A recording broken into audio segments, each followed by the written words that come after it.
कुछ कहानियां कभी सामने नहीं आती, कुछ सच हमेशा छुपा दिए जाते हैं और कुछ राज समय के साथ और गहरे होते जाते हैं। स्वागत है आपका अनटोल्ड रहस्य में, जहां हर कहानी के पीछे छुपा है एक अनकहा सच।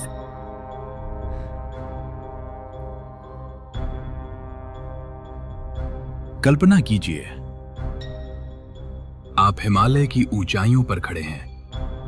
ऊंचाई 16,500 फीट, जहां हवा इतनी पतली है कि हर सांस एक संघर्ष बन जाती है, जहां ठंड सिर्फ शरीर को नहीं, आत्मा को भी जमा देती है।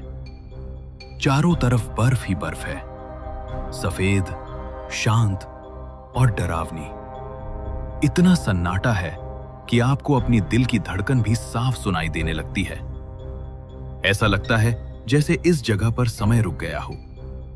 लेकिन तभी इस अंतहीन सफेद चादर के बीच आपकी नजर एक झील पर पड़ती है। एक शांत झील, पूरी तरह जमी हुई।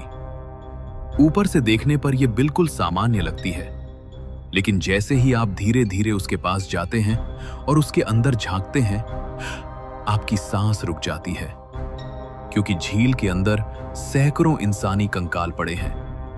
खोपड़ियां, हड्डियां, कुछ पूरी तरह सुरक्षित, कुछ आधी बर्फ में दबी हुई। ऐसा लगता है जैसे मौत ने इन लोगों को अचानक घेर लिया हो और उन्हें यहीं हमेशा के लिए रोक दिया हो। यह कोई कहानी नहीं, यह हकीकत है। यह है रूपकुंड झील, जिसे स्केलेटन लेक के नाम से भी जाना जाता है।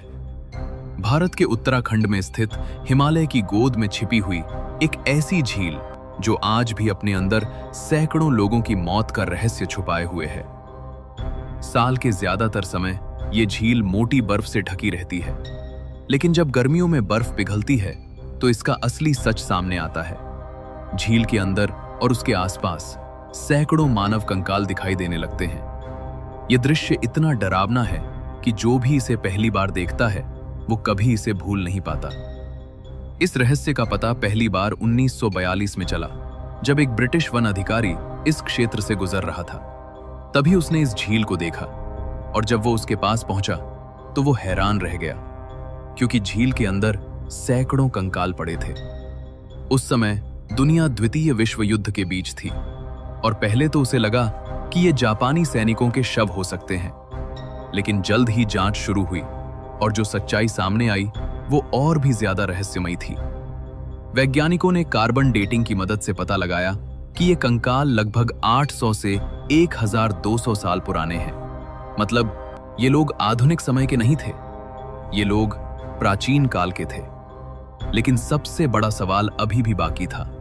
इतने सारे लोग एक ही जगह, एक ही समय पर कैसे मरे?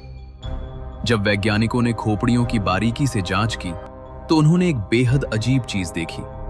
लगभग हर खोपड़ी पर ऊपर से गहरी चोट के निशान थे, लेकिन उनके शरीर के बाकी हिस्से पूरी तरह सुरक्षित थे। न किसी तलवार का निशान, न किसी जानवर के हमले का कोई सबूत। इसका मतलब साफ था, इनकी मौत किसी युद्ध में नहीं हुई थी। तो फिर क्या हुआ था? इस सवाल का जवाब ढूंढने के लिए वैज्ञानिकों ने डीएनए टेस्ट किया, और फिर जो सच्चाई सामने आई वो और भी ज्यादा चौंकाने वाली थी। इनमें से कुछ लोग भारत के थे, लेकिन कुछ लोग यूरोप से भी थे। मतलब ये लोग अलग अलग जगहों से आए थे। लेकिन क्यों? इतनी ऊंचाई पर, इतनी खतरनाक जगह पर वे क्या कर रहे थे? आखिरकार सालों की रिसर्च के बाद वैज्ञानिकों ने एक संभावित कारण बताया। उन्होंने निष्कर्ष निकाला कि इन लोगों की मौत एक भयानक ओलावृष्टि के कारण हुई थी। लेकिन ये सामान्य ओले नहीं थे, ये ओले क्रिकेट बॉल जितने बड़े थे।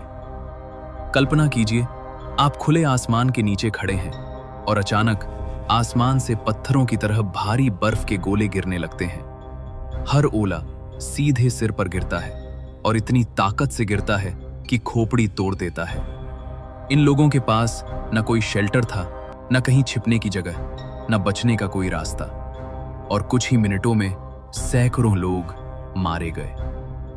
कुछ इतिहासकार मानते हैं कि ये लोग तीर्थयात्री थे जो देवी नंदा के मंदिर की यात्रा पर निकले थे, लेकिन रास्ते में प्रकृति के प्रकोप ने उनकी यात्रा को उनकी आखिरी यात्रा बना दिया। उनके शरीर धीरे धीरे बर्फ में दब गए और सैकड़ों सालों तक वहीं पड़े रहे। समय बीतता गया, दुनिया बदलती गई, लेकिन ये लोग वहीं रुके रहे, जमे हुए, भूले हुए, और आज भी रूपकुंड झील अपने अंदर इस रहस्य को छुपाए हुए है। वे लोग कौन थे? वे वहां क्यों गए थे? और उनके साथ वास्तव में क्या हुआ था? इन सवालों के जवाब आज भी हिमालय की ठंडी हवाओं में खोए हुए हैं, और शायद ये रहस्य हमेशा रहस्य ही रहेगा।